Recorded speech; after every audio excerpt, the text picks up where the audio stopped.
Good evening, everyone. It's webinar number 69. It's great to see you all again from all across the world. It's great to see already more than 300 people online. Usually those webinars that are not technical webinars, that are mainly talking about oncology, about conference updates, they don't get as many attendees, which is slightly disappointing. Good evening, everyone. It's and ignore my repeated voice, but it's great to see that there's about nearly 400 people online now. We have three great speakers and we have three great panelists. So we have an update from ASCO from Aida Rawadi, which is one of the oncologists from Emirates, and she's the chair of the breast section in the Emirati Society, which is great to have her with us today. Then we have the best of San Antonio from Alistair Thompson from Baylor, all the way from Texas in the USA. And Alistair was also one of the surgeons here in the UK before moving there. And let's welcome Alistair again to the webinars. And of course, we have Michael Gannant. He's the surgical chair for San Antonio, St. Gallen. And what more can we ask for? Somebody who is chair of the meeting to tell us about the meeting and what to expect this year. And we have the president of ABS, Lina Shagla, with us today. And we have one of the serial offenders on those webinars. We have Andreas Karakatsanis, who's the editor of EJSO. And we have Susie Kleter. She is one of the oncologists in London. It's great to have you all here. So if you want to listen to the talks in Spanish, we have the lovely Ricardo Pardo, and Ricardo will translate the whole webinar to Spanish. It will be a bit challenging today because there's loads of slides that we need to go through. Now, the first talk will be about the best of ASCO, and that will be by Aida Rawadi. Aida, the next 15-20 minutes are all yours. Okay, so can you see my slides? Looks perfect. Perfect. Thank you so much. So thank you so much for inviting me on this excellent webinar. I'm very excited to present to you the update of ASCO 2024, particularly in breast. Most of these abstracts that I've picked from the oral abstract are medical oncology related, but definitely interesting, and some of it is practice changing. So I have divided my presentation to touch base on the most impactful abstract in the early breast cancer setting, and then also in the metastatic setting.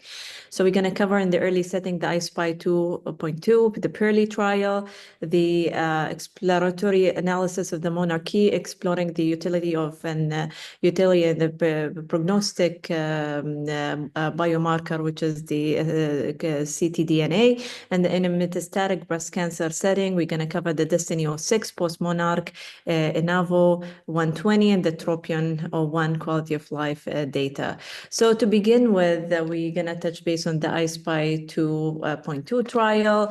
So it basically looked into the rates of pathologic complete response after datopotamab, the deruxtecan plus durvalumab in the neoadjuvant setting. So why the combination? Because in the preclinical data, topoisomerase 1 inhibitor enhanced anti-tumor immune response and improved the anti-tumor efficacy of anti-PD-L1 therapy, but also in the phase 1b/2 Begonia study, the combination yielded an objective response rate up to 79%, which is impressive in the first-line setting of metastatic triple-negative breast cancer. So it made sense actually to move it to the earlier line setting. So basically, they instead of looking into the traditional IHC and molecular subtyping and the prediction of response, they looked into something called the response predictive subtype. It's a way basically of classifying breast tumor that is more specific and aligned with predicted treatment response. It was developed from the 990 I-SPY 2 patient across 10 arms, and it reflected differential predicted sensitivity to therapy and examine immune therapy benefit, DNA damage repair deficiency, hormonotherapy, and HER2 targeting. And they classified these subtypes into immune responsive positive subtype, which predict the response to immunotherapy, DNA damage repair deficient, and the HER2 luminal or HER2 basal subtype. So the design of features included multiple sequential regimens called a block. So basically, they evaluated each patient, the chance of PCR at each block using MRI breast functional tumor imputation or biopsy of the tumor bed and or axillary lymph node. And they called this process their predictive cancer residual burden, or the pre-RPC. And at the end of the block of the patient, the predicted model had high certainty of PCR. They skipped to go ahead to surgery. So basically, the patients will get Dato-DXd, and then based on the predictive value of PCR, if they achieve the high certainty, they go immediately to surgery. Otherwise, they move on to block B and block C. So basically, in terms of the demographic, all patients with HER2 negative, the prominent thing about this trial is the diversity of the patients included, and about 38% of hormone receptor positive HER2 negative patients were immune positive subtype. So that predict basically the response to immunotherapy, and then close to half of the patient of the triple negative subtype are immune positive subtype. So if you look into the efficacy of block B, you can see that out of the 47 patients with immune positive subtype, 20% achieved PCR, 11 achieved non-PCR at any time, and the 16% of these patients, 16 of these patients who achieved PCR had a probability of PCR up to 65%, which is a very impressive. And when we look into the most common adverse event, actually the starred term represent the I-SPY 2.2 effort to improve the accuracy of reporting side effect, where they actually combined the many different terms that likely represent the same toxicity. And I think this is the best way to basically reduce the side effect. And the starred ones including stomatitis, ocular events, and even the rash. But in terms of the immune-related side effect, majority were with grade 1 and 2, and the expected one, basically. So in terms of adverse event, grade 3 or higher adverse event were rare. No increase in interstitial lung disease expected with the addition of Durva to the antibody-drug conjugate Dato. Patients were provided dexamethasone mouthwash to prevent stomatitis, which is very important.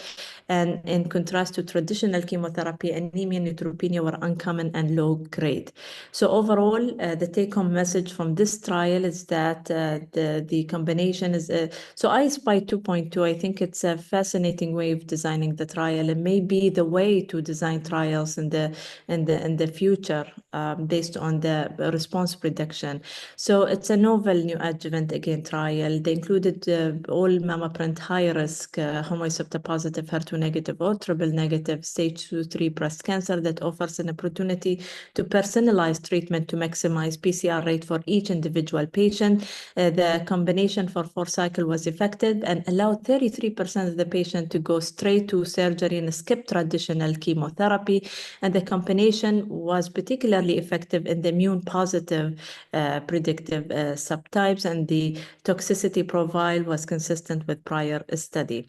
So moving to the next trial, which the PEARLY trial by the Korean Cancer Study Group, basically investigating the addition of carboplatin to the standard chemotherapy backbone in patients with triple negative breast cancer in the early setting, either in the neoadjuvant or adjuvant therapy.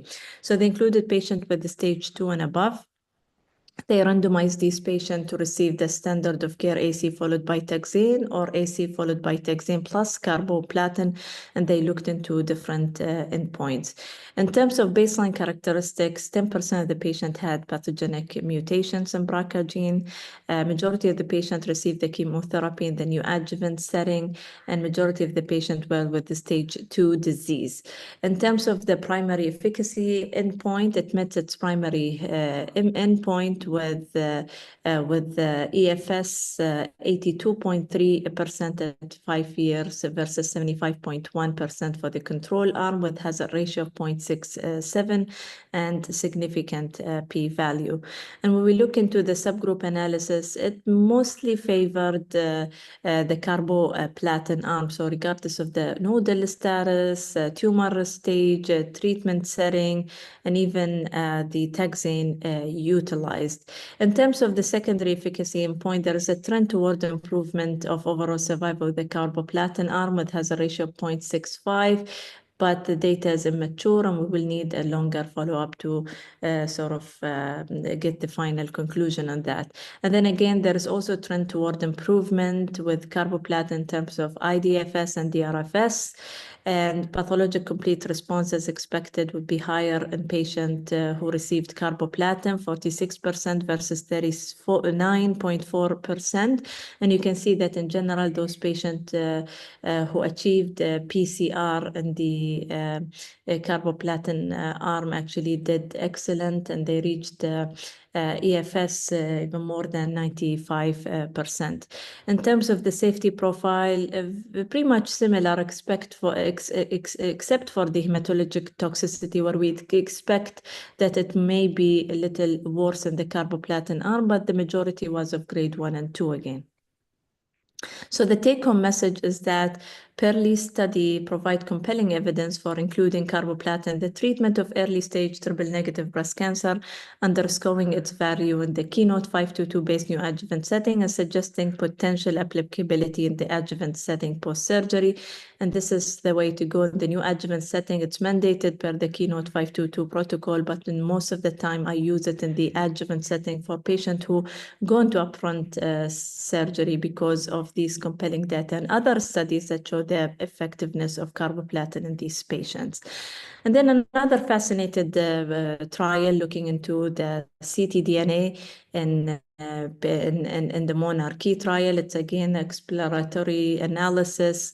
And we all know the monarchE study by now, which looked into high-risk patient with hormone receptor positive, HER2 negative disease, and they defined the high risk based on clinical and pathological features, those with 4 or more positive axillary lymph node or 1 to 3 axillary lymph node and at least one of the following, which is grade 3 disease or tumor size more than or equal to 5 centimeters.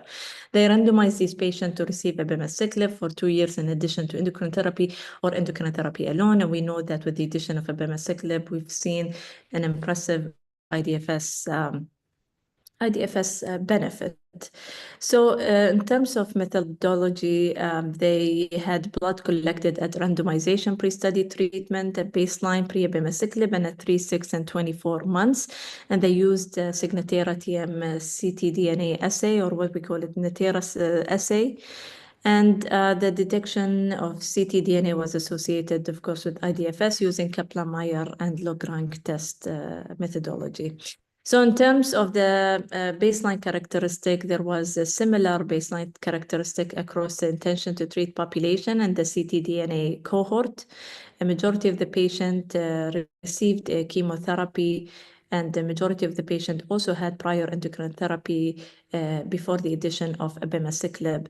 And in terms of the IDFS event, 18% in the ITT population and 27% in the ctDNA population. And most of these IDFS events, as expected, would be distant recurrences, 71% distant recurrences in the ITT population and a little bit higher, 85% in the ctDNA population.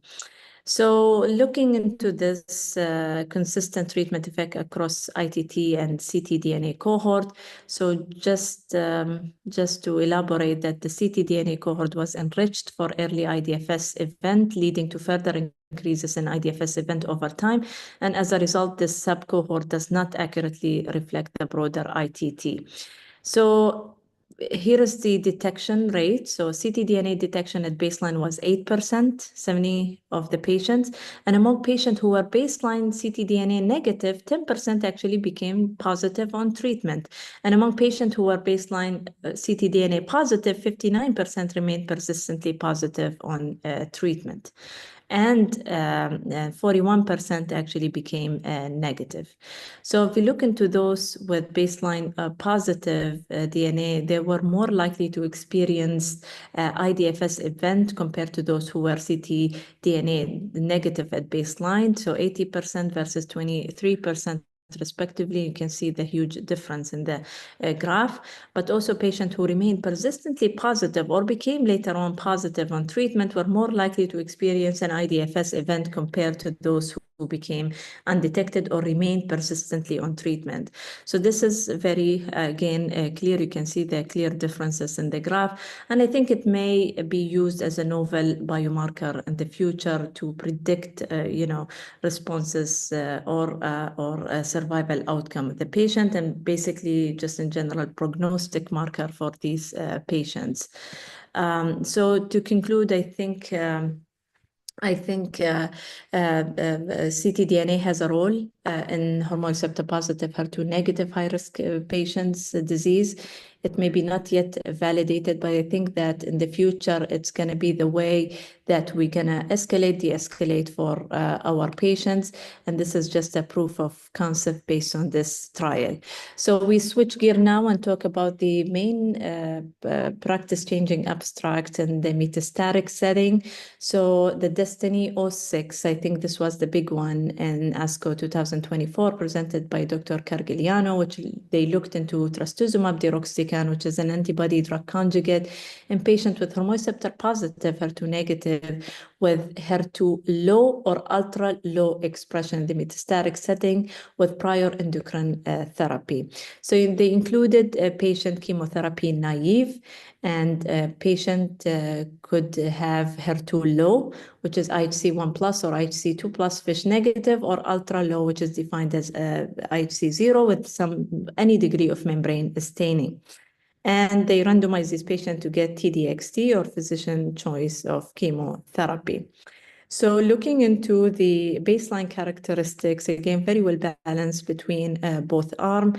It's worth to note that most of the patient had visceral metastasis at the time of diagnosis, majority of the patient with ER positive disease, and also a majority of the patient with HER2 low expression IHC 1 plus. It's also worth that only 9% of the patient had progression less than or equal to 6 months on first-line endocrine therapy plus CDK4/6 inhibitors. And majority of the patient received a prior chemotherapy and endocrine therapy in the adjuvant and neoadjuvant setting. So PFS and HER2 low primary endpoint, basically it met its primary endpoint with hazard ratio of 0.62 favoring TDXT, 13.2 months versus 8.1 months for PFS, with a difference of 5.1 months. Looking into PFS by BICR and intention to treat population, again, it replicates the same, it replicates the previous graph. And then when we look into the overall survival in HER2 low and intention to treat population, we do see trend towards improvement with TDXT, but it's not yet significant. But it's not worth not to mention that the maturity was 40%, and we definitely need a longer follow-up. And we have to note that about 20% of the patients who were on chemotherapy arm went to receive TDXT post-treatment discontinuation or at progression. Again, the same thing for the HER2 ultra low. We can see a difference with hazard ratio for PFS of 0.78 favoring TDXT with difference of 4.9, and then again trend toward improvement with an overall survival in TDXT, but again we need longer follow-up. But in general, PFS improvement with TDXT and ultra low HER2 population was consistent with the result in the HER2 low. And again, if you look into subgroup analysis, it's all pulled toward the left side favoring TDXT. So regardless of the IHC score of HER2, prior CDK4/6 use, prior taxane use in the adjuvant or neoadjuvant setting, number of prior lines of endocrine therapy, whether the patient was primary or secondary endocrine resistant, and etc. In terms of side effects, majority of grade 1 and 2, more so on the TDXT arm, most common side effect including nausea, fatigue, alopecia, and 45.4% of the patient neutropenia as well. But when we look into the side effect of special interest, including interstitial lung disease, it happened in 11% of the patient, 3 with grade 5 and majority with grade 2. So it is a side effect that we have to be vigilant about.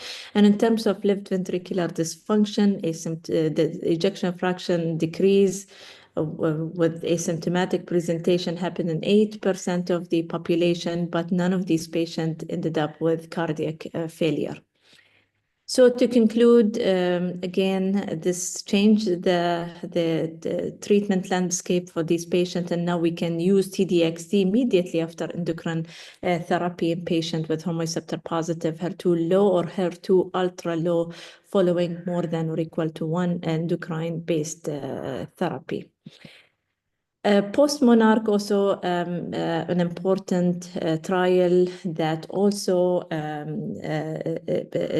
it's an option now for the patient, where they looked into continuation of CDK4/6 inhibitor beyond progression, and they used abemaciclib plus fulvestrant in the second-line setting versus fulvestrant alone, hormone receptor positive, HER2 negative metastatic breast cancer following progression on CDK4/6 inhibitor plus AI.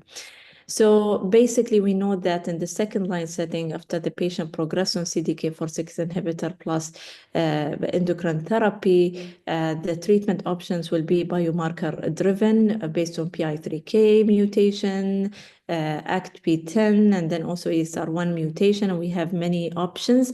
But all of these options did not yield median PFS of more than 6 months. So we have really to do better for these patients. And the postMONARCH trial, they included patients with advanced breast cancer, disease progression on CDK4/6 inhibitor plus AI as an initial therapy, and they randomized those patients to abemaciclib plus fulvestrant or placebo plus fulvestrant. In terms of the baseline characteristics, again, majority of the patients had visceral mets. All of the patients had prior CDK4/6 exposure in the advanced setting, but none in the adjuvant setting in the abemaciclib arm.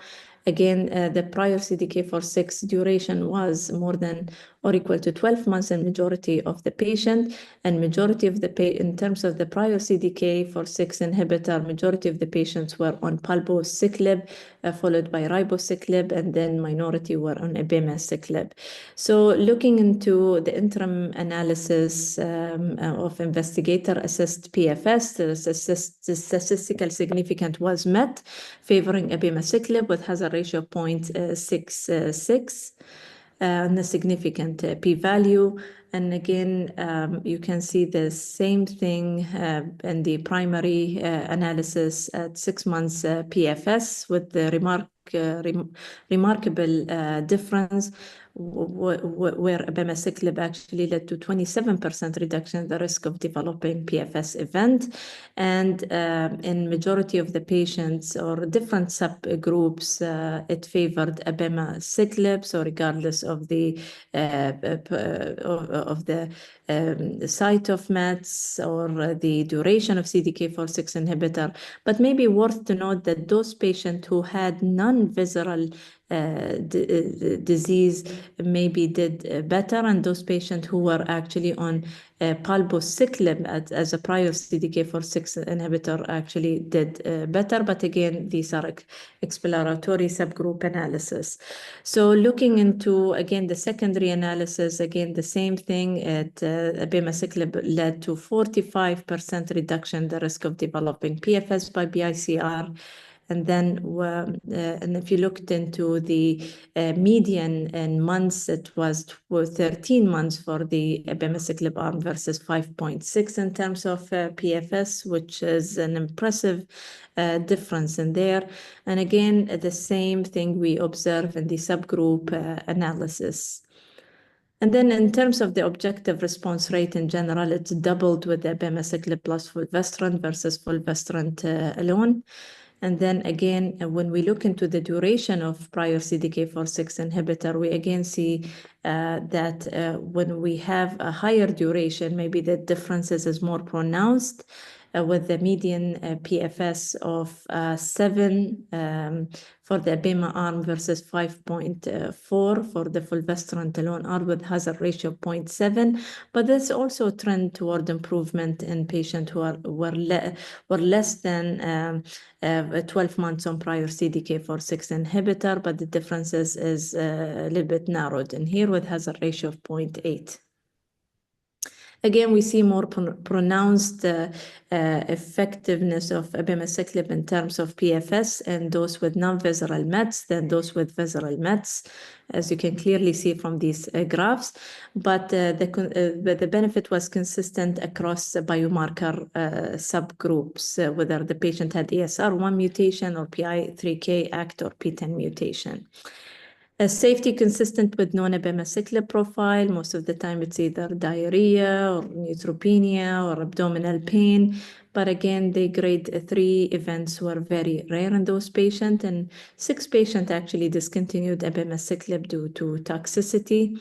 So all in all, I think this just proves that abemaciclib plus fulvestrant offer a targeted therapy options after disease progression on a CDK4/6 inhibitor for patients with hormone receptor positive, HER2 negative advanced breast cancer, not selected for biomarker status. I personally would only use this approach in those patients who were on palbociclib in the prior line setting, and those who remained on palbociclib for a prolonged period of time, and those who do not have a biomarker driven option, including PI3K mutation or the other the targetable mutation. And definitely it's a point for discussion, maybe later on. Another practice changing, which made it to FDA approval, it's the INAVO 120 phase 3 trial, where they looked into first line inavolisib, the PI3K inhibitor, plus palbociclib plus fulvestrant in patient with PI3K mutation, hormone receptor positive, HER2 negative, metastatic breast cancer who relapse during or within 12 months of adjuvant endocrine therapy. So very high risk patient in those endocrine resistant disease, and those patients with randomized to inavolisib plus palbo plus fulvestrant versus the same regimen, but without the inavolisib and instead placebo. And as you can see in the primary analysis, it met its primary endpoint of PFS with statistical significant improvement with the addition of INAVO to 15 months PFS versus 7.3 months with hazard ratio of 0.43 is a significant p-value. But when we look into the PFS2, again, we see the same difference, much more a prominent difference of 8.9 months and hazard ratio of 0.54, favoring the INAVO arm. But looking into the safety, as we expect with PI3K inhibitor, we see more hyperglycemia, diarrhea, rash, and stomatitis, but majority of these toxicity were with grade 1 or 2, and most of the time they were self-resolving. And the time of onset of key selected adverse event, and that's very important to know how to manage these patients. And you can see most of these toxicity would happen early on, but some, for example, as rash may appear later through the course of this treatment. So novelisib discontinuation happened rarely in one patient due to hyperglycemia and one patient due to stomatitis, but in general it was very well tolerated with supportive management, dose reduction or interruption. And again, when we look into the quality of life, we do not see much differences between both arms. And the addition of INAVO had no detrimental impact on patient physical function, role function, or even health-related quality of life, which is very reassuring. And it becomes an option for patients with endocrine-resistant disease, those who progress very fast on adjuvant endocrine therapy with PI3K mutation, and I personally would prefer this option for these patients. So this is also very important. This is the last abstract that I'm going to go through. I'm sorry, maybe I'm going beyond time, but a couple of slides on this. And it becomes very important to discuss this because yesterday we got the approval of datopotamab deruxtecan in patients with metastatic hormone receptor positive, HER2 negative breast cancer, and per the TROPION-Breast01 study, and they presented the patient-reported outcomes in this trial. Again, if you look into the TROPION-Breast01, there is a statistically significant improvement and meaningful improvement in PFS by BICR compared to the investigator choice of chemotherapy in patients with previously treated inoperable metastatic breast cancer. And overall, the toxicity of dato was favorable and manageable with no new safety signals. So we want also to know, because this is a new treatment option now for the patient, we would like to know if it will actually improve the patient quality of life, or and in general the functional and non-functional measures. Again, the TROPION-Breast01, just a recap on the study design, where it included patients with hormone receptor positive, HER2 negative disease, who previously treated with 1 or 2 lines of chemotherapy and experienced progression on endocrine therapy, and for whom endocrine therapy were not suitable. They randomized the patient to dato versus investigator choice of chemotherapy. So they looked into different measures of quality of life, pain, and physical functioning. As you can see clearly that the time to deterioration and quality of life was longer with the dato versus investigator choice of chemotherapy arm. And also TDT and pain was longer with dato versus chemotherapy. And then time to deterioration and physical function was also longer with dato DXT versus chemotherapy. And then it had a limited interference, in patient overall symptomatic outcome. And it's worth to note that the patient-reported symptomatic outcome adverse event were generally consistent with clinician-reported safety data. So this, the PRO is assuring, and this is study assuring that the patient can still remain in good quality of life in terms of pain and the other symptomatic measure with dato DXT. And this is now one of the new standard of care that we can use, and was FDA approved recently for metastatic hormone receptor positive, HER2 negative breast cancer. So thank you so much, and I think we'll keep the discussion and questions at the end. I'm talking to myself. I wasn't even having the microphone on. Thank you, Ida, for a lovely talk. Lots of things. This will be still online, so you'll be able to, because there's lots of things to absorb, and there's lots of things that I hear in the MDT I know a bit more about now. So this will be still online for people that can watch it later. Now we'll take the questions at the end. If you have any questions, please put them on the Q&A section. And we'll go for the next talk. Now we're going at San Antonio breast cancer update, and we have the lovely Alistair Thompson all the way from Texas today in Baylor. Alistair, the next 20 minutes are all yours. Thank you, Yazan. And I'm not sure how lovely I really am, but can I just check you can hear me and see my slide okay? We're good. Okay, thank you. Well, it's a real pleasure and a great privilege to speak to so many people from around the world. So good morning to everybody in the Americas, and good evening to those of you in Europe and in Asia. I'm going to bring what I think is some sort of information from San Antonio to your attention. Let's see if I can get myself to progress the slides, which of course I'm now failing to do. We'll see if we can manage this. It's always amazing to me how the tech.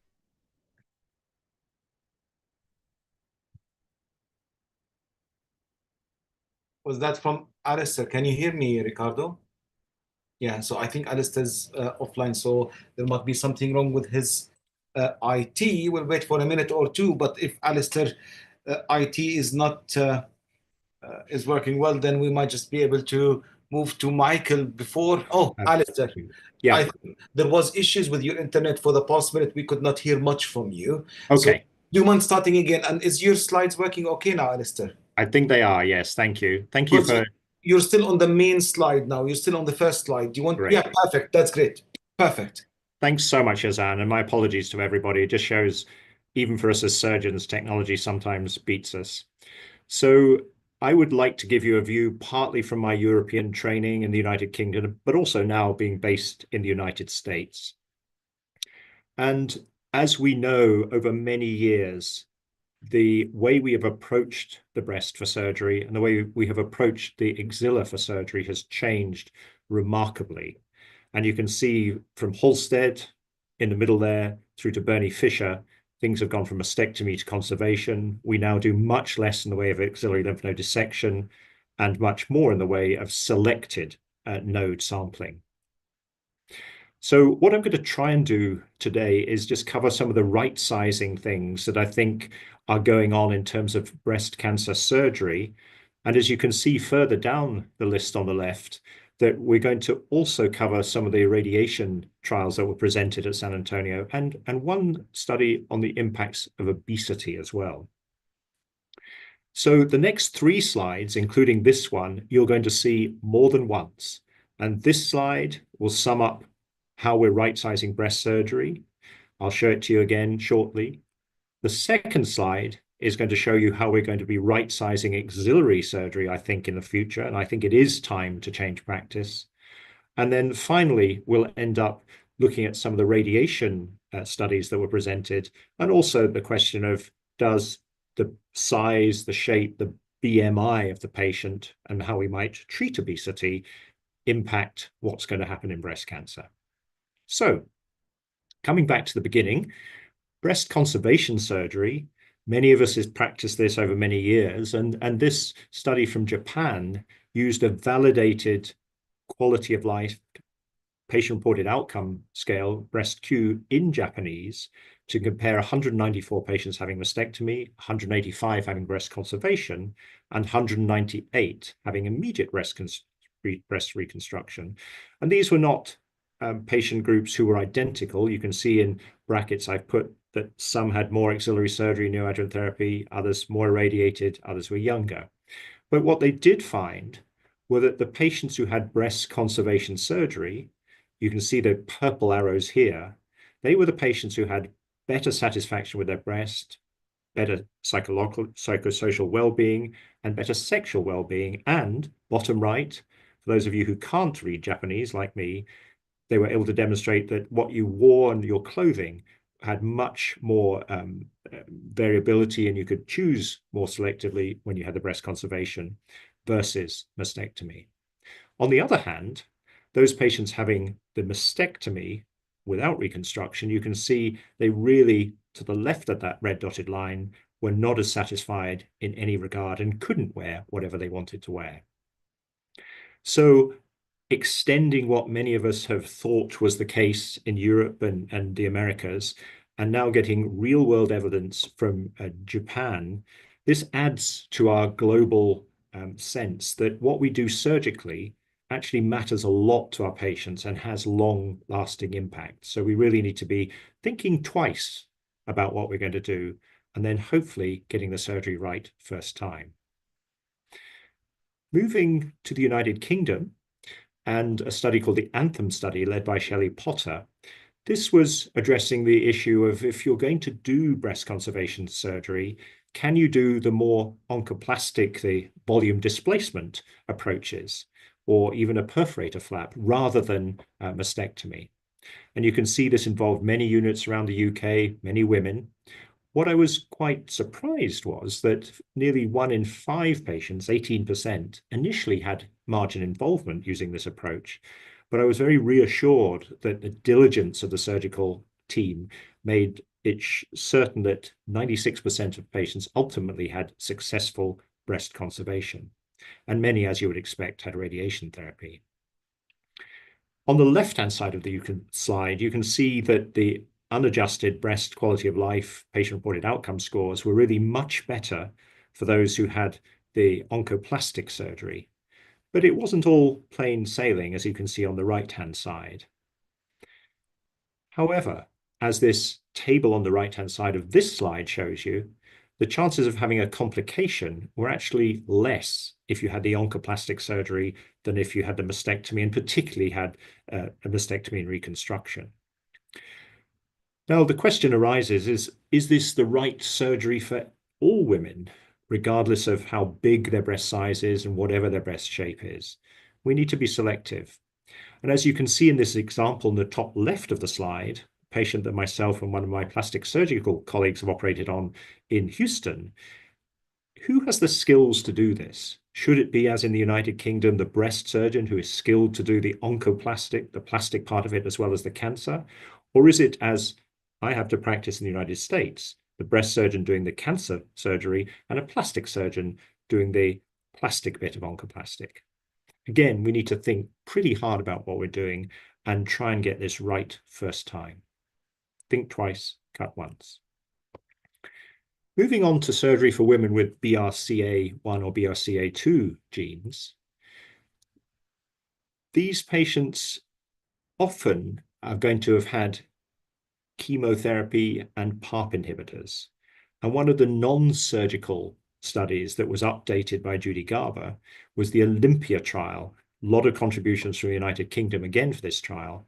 And I've encircled here in pink the two things I wanted to draw out of this, that if you had the PARP inhibitor, the olaparib, you were less likely to develop a contralateral invasive breast cancer and actually less likely to develop a primary ovarian or fallopian tube cancer.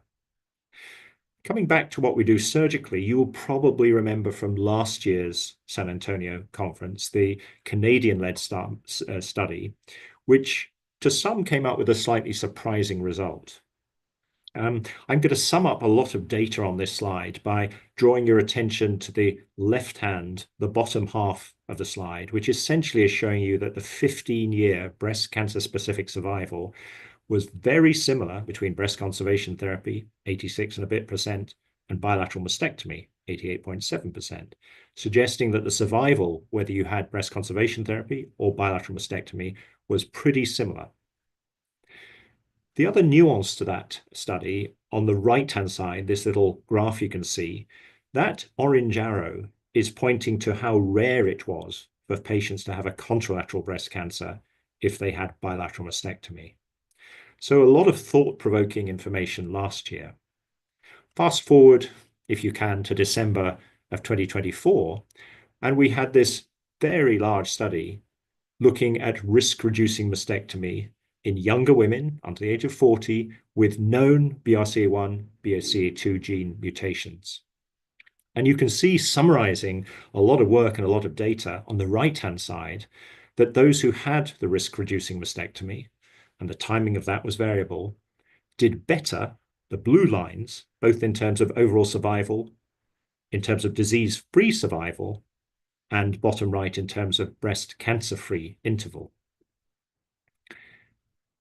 In terms of salpingo-oophorectomy, although this is a very complicated slide, because I'm trying to show you all the information there in the meta-analysis bottom right that has already been done, you can see top right, if you had a risk-reducing salpingo-oophorectomy, then you are much more likely to have a good survival, disease-free survival, and breast cancer-free interval, the little blue lines.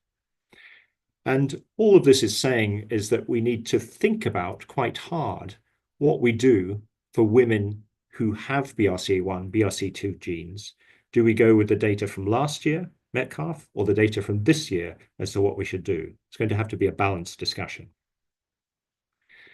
Now, moving from a lot of surgery to not operating at all, in this instance for ductal carcinoma in situ, the COMET trial presented 2 plenary sessions back-to-back this year at San Antonio. The first, presented by Shelley Wang, was asking the question, is active monitoring safe, at least for the primary outcome in the trial of 2 years? And the second, looking at patient-reported outcomes by Anne Partridge, was, is active monitoring acceptable to patients? Now, many of you will be aware that the COMET trial is one of 4 studies looking at the question of, do we have to operate on low-risk DCIS? These are active monitoring trials from around the world.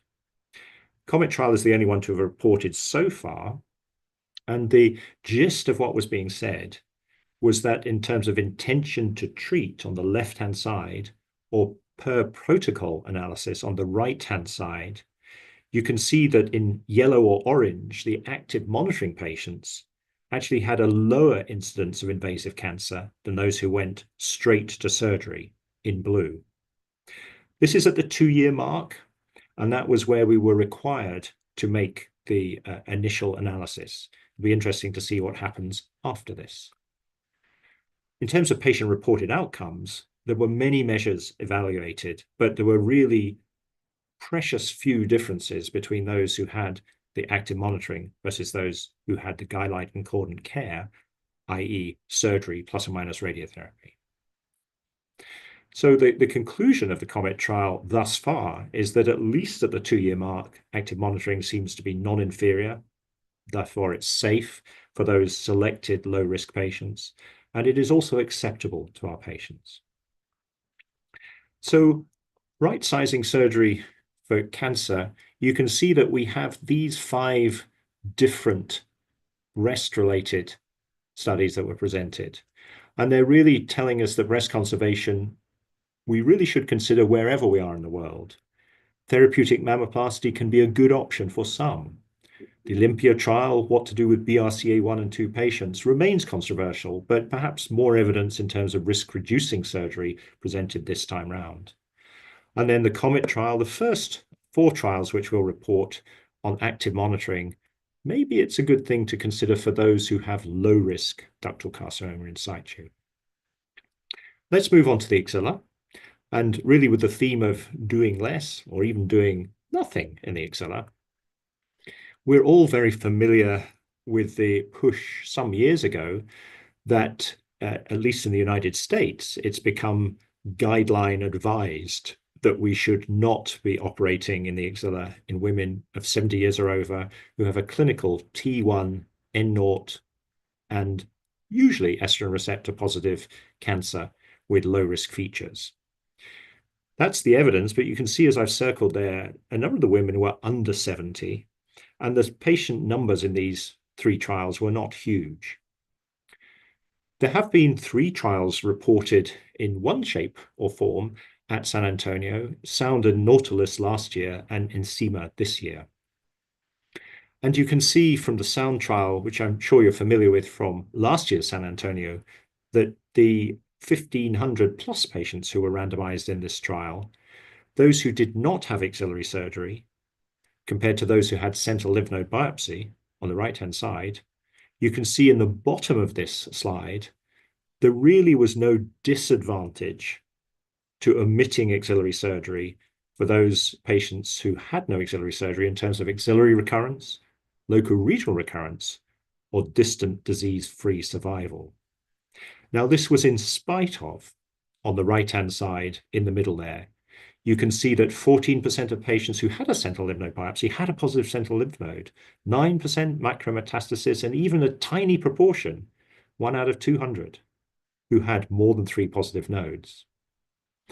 Let's move forwards to think about this year in a moment, but these were the overall survival curves. You really couldn't put a piece of paper or a laser pointer between distant disease-free survival or disease-free survival. Now, we're going to get some good information coming out of Korea, the Nautilus trial on the right-hand side here. The second line down, the premenopausal proportion of patients in Nautilus is 40%. So at the moment, we need to think, as you can see bottom left on this slide, if we're going to eliminate sentinel lymph node biopsy under the age of 70, which patient should it be in? And that's where this year, I think the Ensema trial, the first bit of which was reported from Germany and Austria and published at the same time in the New England Journal of Medicine, which tells you how highly regarded it was. This was the publication that perhaps we'd been waiting for to see whether Sound was just a one-off or whether it was going to be confirmed as being the way to go. Again, you can see that on the per patient or the intention to treat analysis, per protocol or intention to treat analysis, you cannot put a laser pointer or a piece of paper between the curves for those who had no sentinel lymph node biopsy and those who had a sentinel lymph node biopsy. So omission of sentinel lymph node biopsy in the Ensema trial confirmed non-inferiority of omitting the surgery. And this trial, which is huge, very well run, and was reporting on the just over 1,000 patients who were clinically N0, is really telling us, as you can see in the middle there, that if you're age over 50 or equal to 50, with low risk grade 1 or grade 2, estrogen receptor positive, HER2 negative breast cancer, and your tumor size measured preoperatively is 2 centimeters or less, you're unlikely to benefit from a sentinel lymph node biopsy. Now, the ASCO guidelines are being revised and are currently with the Journal of Clinical Oncology with a view to publication. And one of the things that we'll maybe come back to in the question and answer is, how is this going to affect what we do from the radiation therapy point of view? We'll need to see. Turning to the question of what to do in the axilla after neoadjuvant chemotherapy, again, the Korean group were presenting some of their initial data, not the endpoint relapse-free survival data, but what had happened to their patients in the ASLAN trial. I'm not going to go through this in enormous detail, but I did want to point out to you on the far right of this slide, with the pink arrow there to draw your attention to it, that remarkably few patients had anything left in the axillary nodes after their neoadjuvant chemotherapy. You can see in pink, micrometastasis for one patient, in blue, micrometastasis for one patient, a nodal metastasis in one patient. Depending on whether there'd been a pathological complete response in the breast, it gets very confusing when you start to go into this in great detail. But the take-home message for me from this study was the low yield of completion axillary lymph node dissection. Should we omit it? They're going to tell us in a few years' time whether it's oncologically safe. In the meantime, led by our colleagues in Germany, and this is truly an international effort, patients went into this study from as far afield as Peru and Thailand. They were asking the question, what should you do after neoadjuvant chemotherapy? You do a sentinel lymph node biopsy or a targeted axillary dissection, and you find isolated tumor cells or micrometastases. Now, what's really great about this very large study, international study, is that all the patients were clinically involved with their nodes before their neoadjuvant chemotherapy, and they converted to node negative clinically. So very briefly, you can see bottom left how few patients this study actually ended up evaluating from the 5,000 and some that they started with. And you can see on the right-hand side of this slide that very few of these women who had a micrometastasis or isolated tumor cells and went on to axillary lymph node dissection actually had additional positive nodes. And so two conclusions for me came out of this amazing global study. The first, in the middle of this slide, up at the top there, you can see, is that sentinel lymph node biopsy or targeted axillary dissection is now a standard practice around the world after neoadjuvant chemotherapy. That's good news for our patients in terms of reducing morbidity.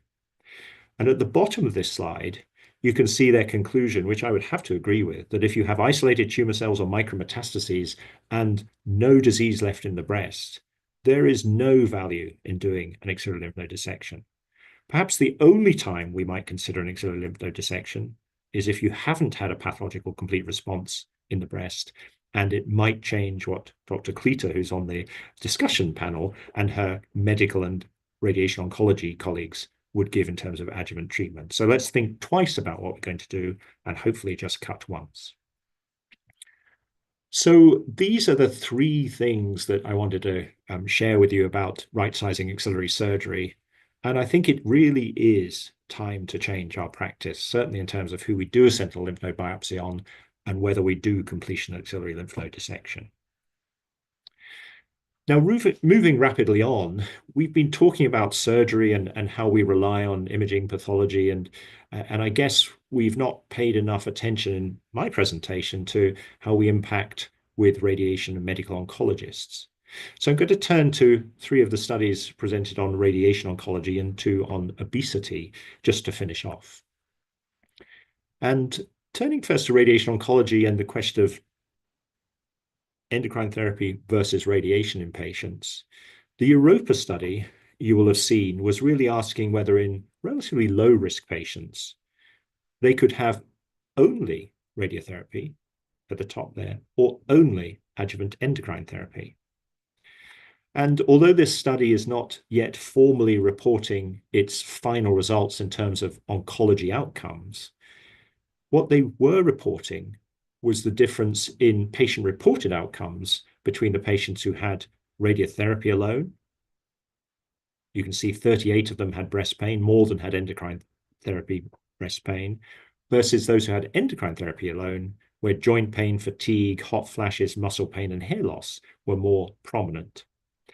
And you can see on the left-hand side of this slide and the bottom left there in that graph the general consensus that the patients were getting worse patient-reported outcomes with endocrine therapy alone than they would with simply having radiotherapy. And so the conclusion, which is really based on patient-reported outcomes at the moment, not on the oncology outcomes, will it change? I don't know. But their conclusion was that short-course radiotherapy, as now practiced in many parts of the world for early, low-risk breast cancer, may be an alternative to omitting radiotherapy and simply giving single-agent endocrine therapy. Thought-provoking.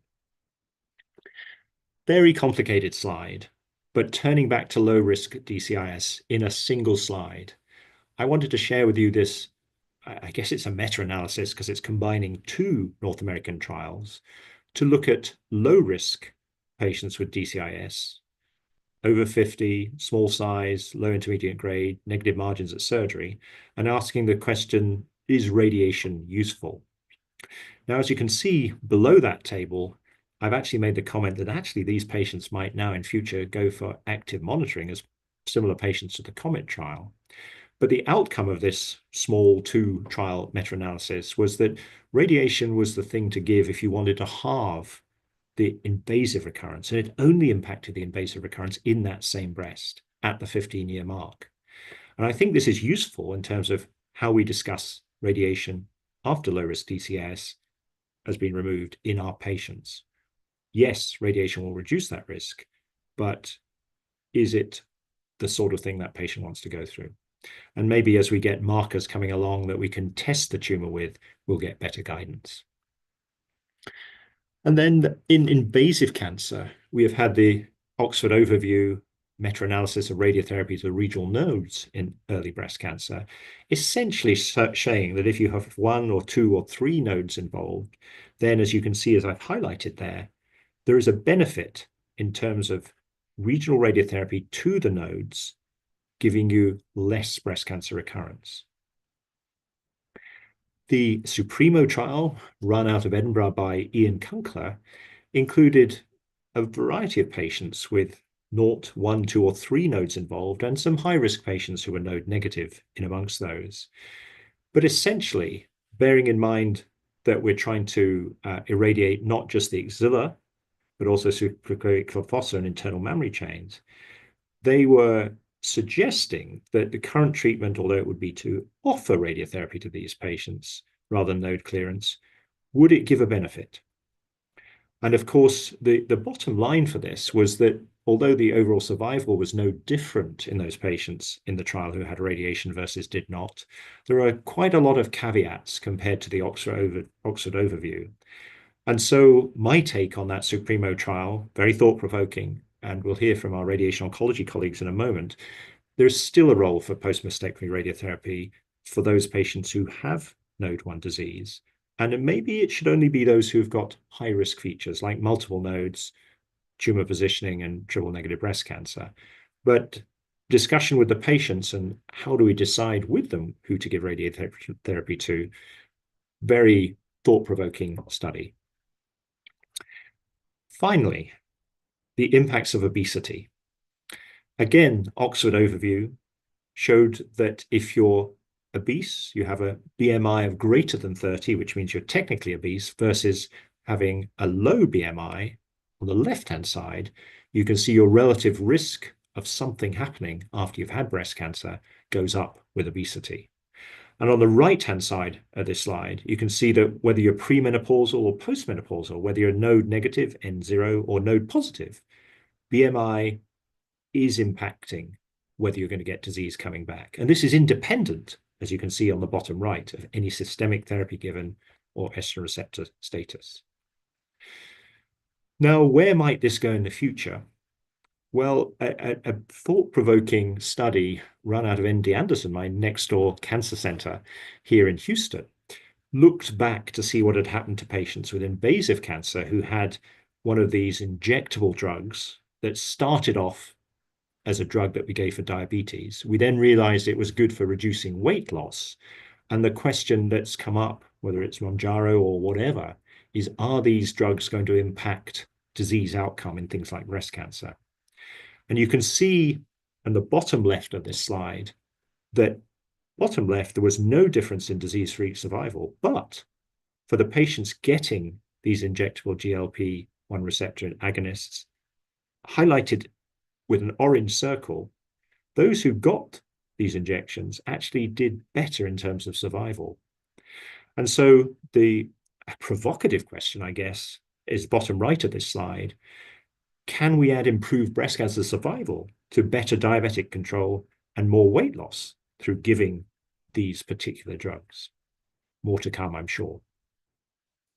So I've tried to cover an awful lot of things, and forgive me for rushing through what was, I think, a wonderful meeting this year in San Antonio.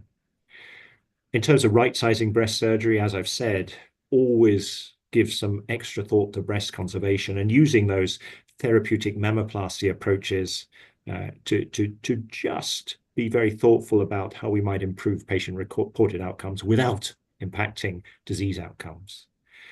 The BRCA patients continue to give us food for thought. PARP inhibitors, clearly long-term benefits. Do we do risk-reducing surgery to the breast? To the salpingo oophorectomy side of things, looks on the most recent evidence that we should be for the younger BRCA 1 and 2 patients. And then the COMET trial, active monitoring, non-inferior at the 2-year mark and acceptable to patients with low-risk DCIS. Right-sizing axillary surgery, who are we going to omit sentinel lymph node biopsy for?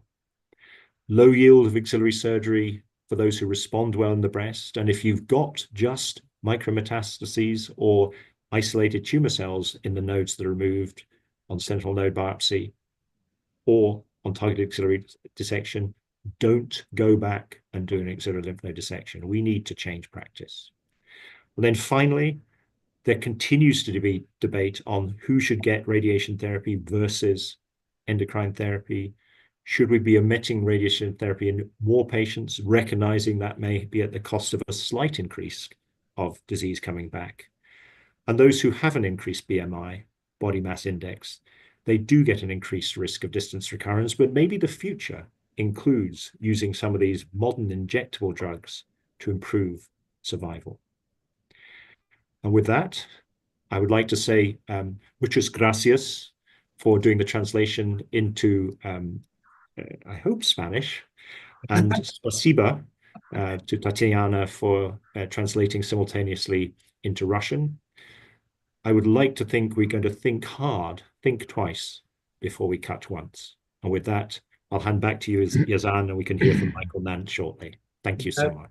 That's a great saying, think twice before cutting once. It's a great talk, Alistair. It's a lovely overview. People are putting lots of questions on the chat function. Please put them on the Q&A section so that we can go through them in the discussion. Okay. And now, last but not least, is Michael Gennant. And Michael is the chair for, or one of the co-chairs for St. Gallen's. And March this year is the 19th St. Gallen meeting. Happens once every 2 years. It's one of the biggest, if not the biggest meeting in Europe. And I've put the link for the next St. Gallen web conference on the chat function. Please visit the website. It will be great to see you all there. And Michael is going to tell us what are we expecting this year from St. Gallen. Michael, the next 15, 20 minutes are all yours. Yeah, thank you very much. Thank you, Yazan, and congratulations to this wonderful series in the I-SPY webinars. And, you know, it's wonderful to be joined with more than 500 colleagues here. I actually have an easy task because predicting the future is easy because nobody can prove me wrong, but I will give you a little bit of an update on what I would expect. Here are my disclosures, and clearly, as Yazan has already mentioned, St. Gallen is occurring in Vienna now since 10 years, and that's in itself probably a reason to go there. And I will be very happy to welcome you to what has been named the largest tumor board in the world. And in fact, it's going to end in a recommendation manuscript every time, last few times published in Annals of Pathology, on all aspects of the treatment of early breast cancer, and we expect the very same this time when the conference will happen from March 12 to 15 in the city of Vienna, and in itself, you know, I'm not with the tourism office, but there is quite a number of reasons to come to Vienna: our architecture, art, but also the science.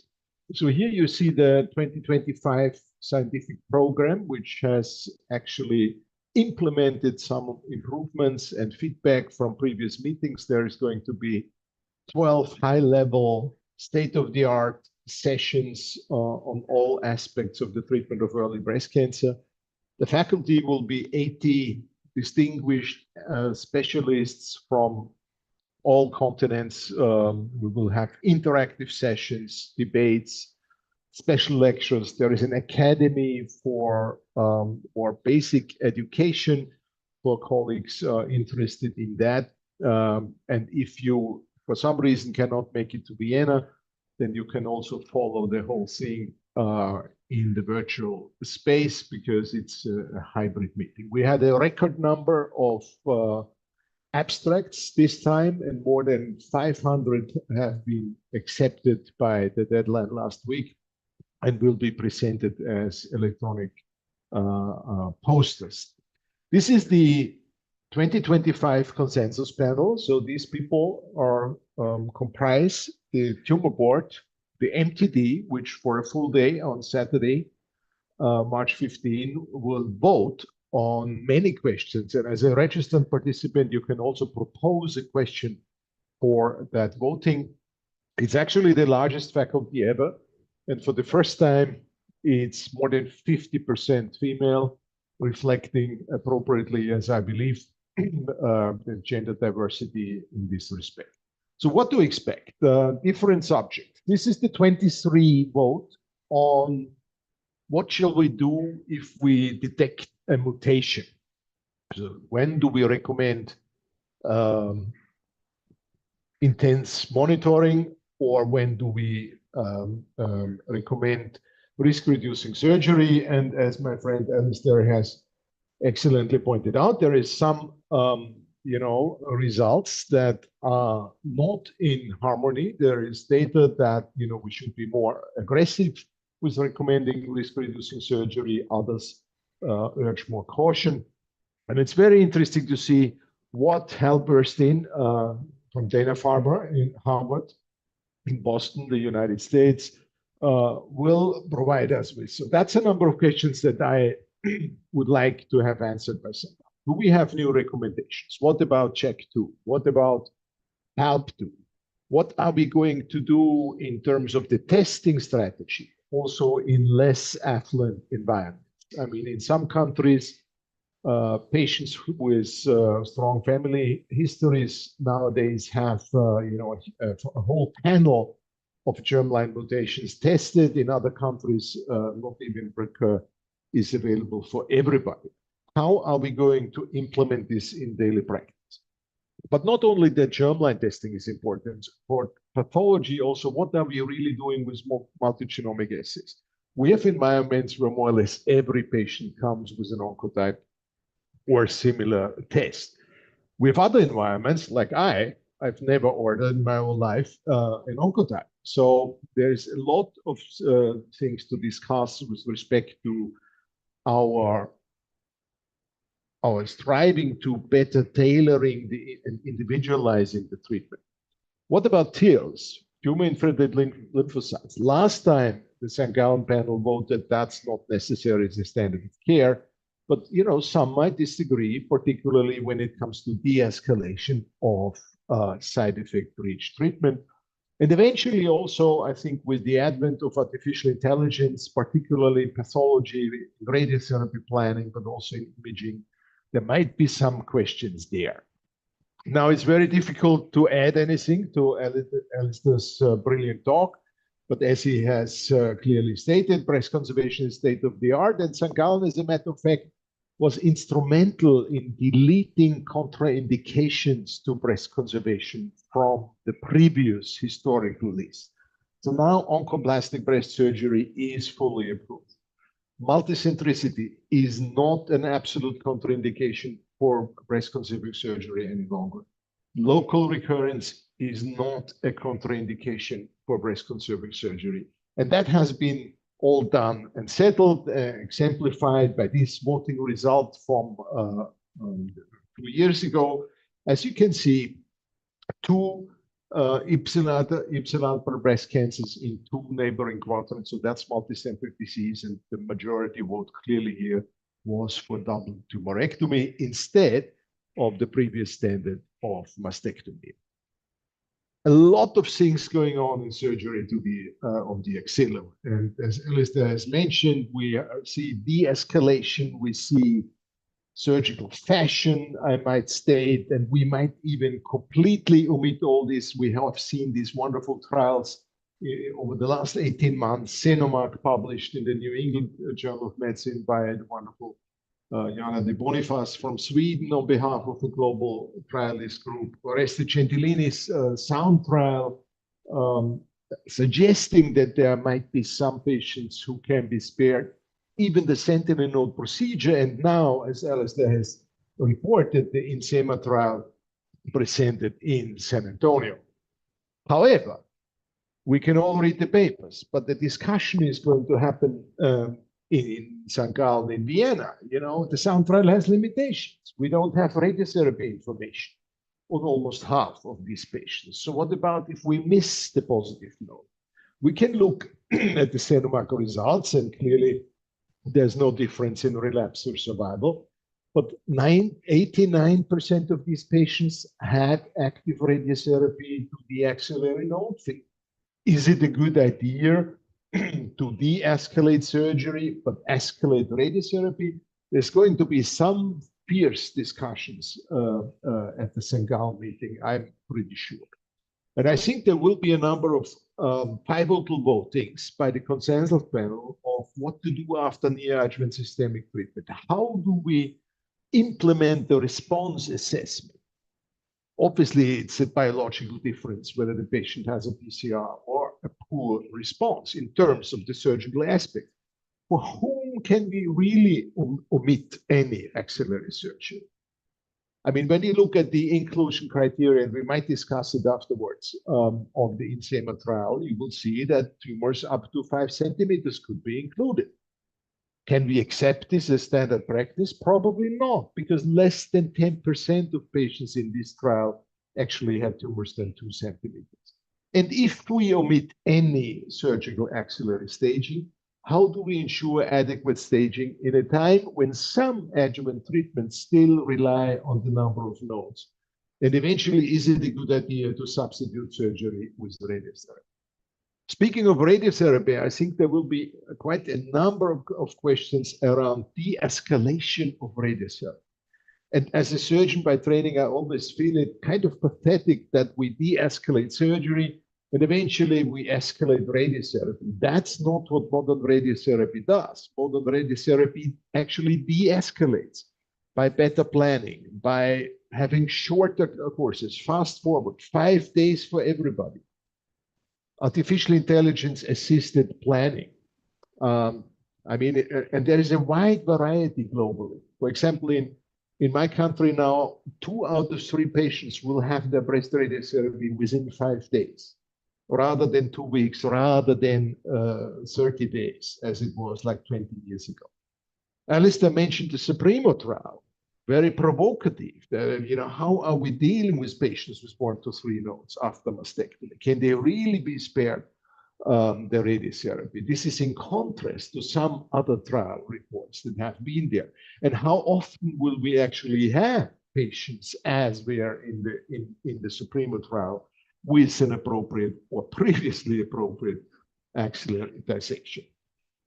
Can we use radiotherapy instead of endocrine treatment? Personally, you know, I'm very happy for my friend Ikram Meatini that they could publish this in the Lancet Oncology. It's a trial, to be honest, that personally I don't understand, because randomizing radiotherapy versus endocrine treatment, I'm not sure that's really the way to go, and we already have 2-year results at this point. Alistair also mentioned the DCIS, and humbly he did not mention that he is an author of this paper, and clearly we are looking for, you know, which DCIS patient with lowest risk disease might be could we spare the usual surgery, maybe even radiotherapy? However, we have to realize that almost over 40% in the so-called active monitoring group eventually received surgical treatment. So I'm not so sure what is so attractive in terms of, actual patient quality of life. I have seen the result. I was chairing the session there, but I'm not so sure I would not argue with this approach. But anyway, I think it's making a great deal of discussion opportunities, and we are going to see these discussions in the St. Gallen meeting. About adjuvant endocrine treatment, last time, for example, in terms of who needs extended adjuvant treatment or whom can we de-escalate, St. Gallen in 23 clearly said, if it's stage 1 disease, 5 years is good enough.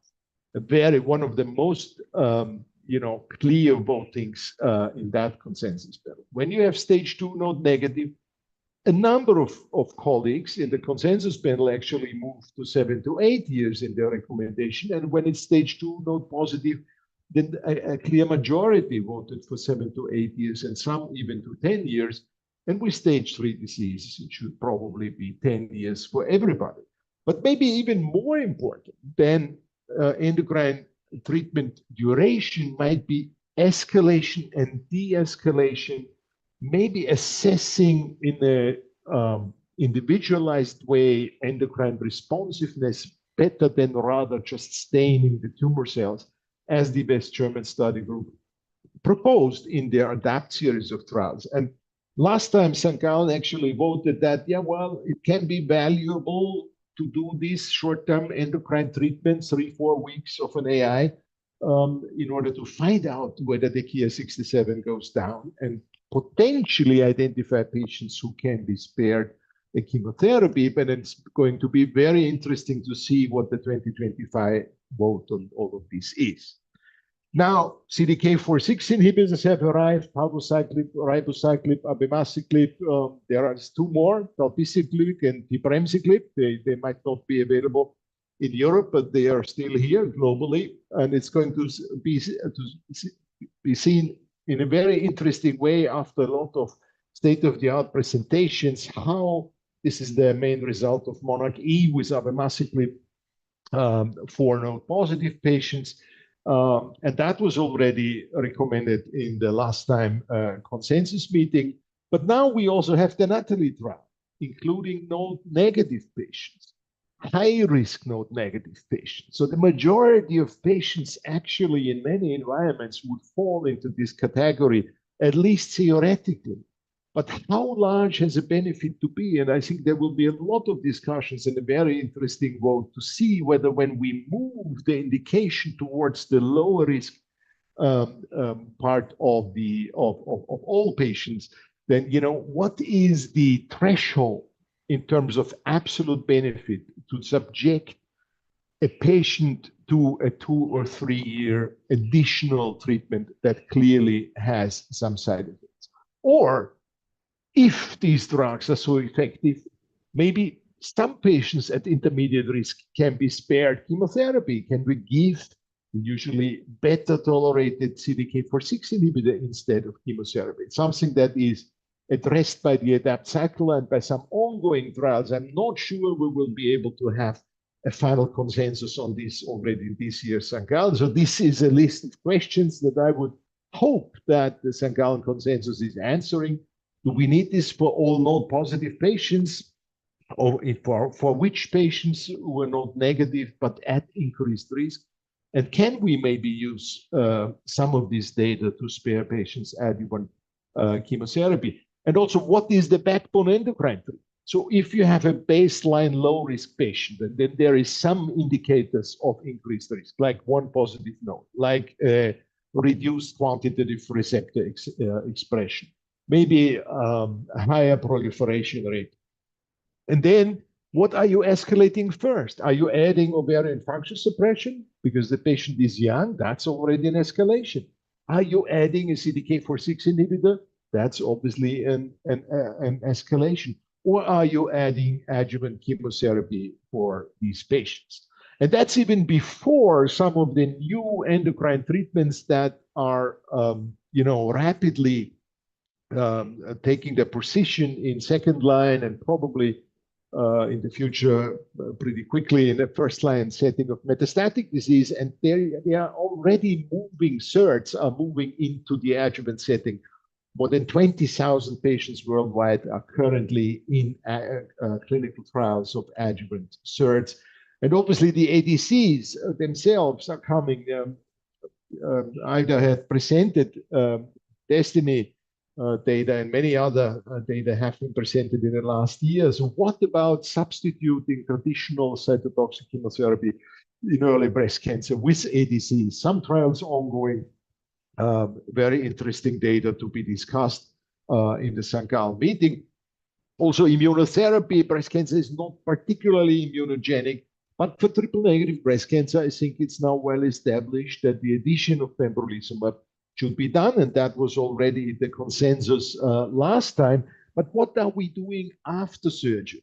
Who really needs to complete this? When you look at, for example, well, there is a difference. This KEYNOTE 522 trial was updated in San Antonio. There is a difference, even a long-term outcome difference, even in PCR patients. But it may be 1% absolute benefit. Is this good enough to subject these patients to an additional year of treatment? I think all these questions that we face eventually every day in our MTDs and when discussing with patients will be subject to the consensus vote, as well as some other things like molecular diagnostics. Last time, ctDNA testing was clearly voted down. No place in routine practice for early breast cancer. But now these assays become more and more sensitive. And as Ida has nicely shown, some of the data, for example, presented at ASCO really suggests that that's almost 100% specific in predicting who will suffer late relapse, maybe early detect that. And hopefully at some point we will have trials looking at whether we can intervene and whether that changes this patient journey. And we will also cover some other things. Can we cure oligometastatic disease with surgery to individual metastases, or, for example, with stereotactic radiotherapy for single bone metastases?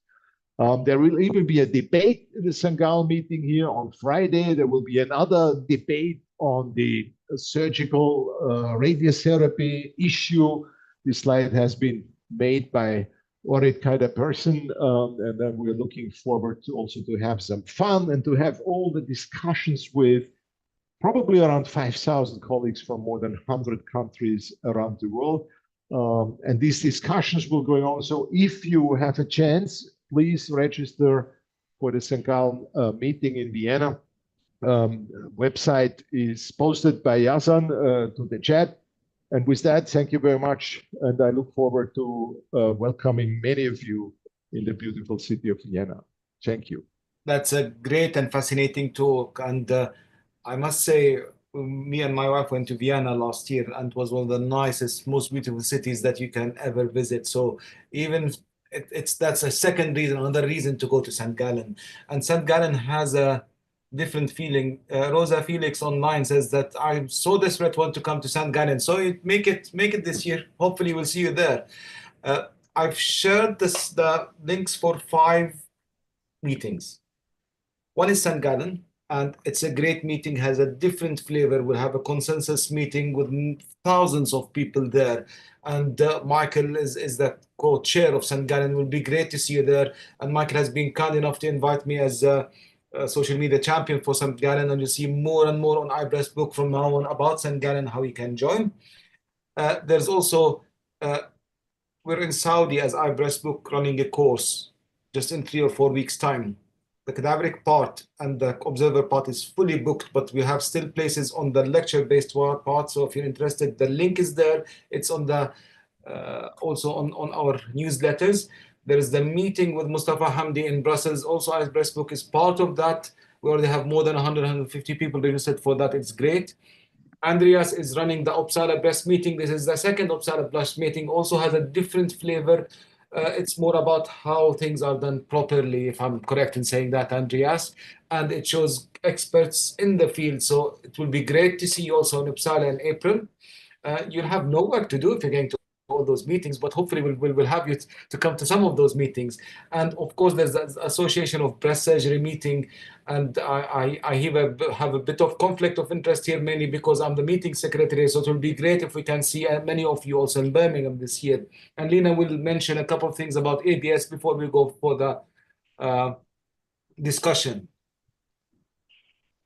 Thanks, Yas. And I don't think I need to sell the ABS meeting.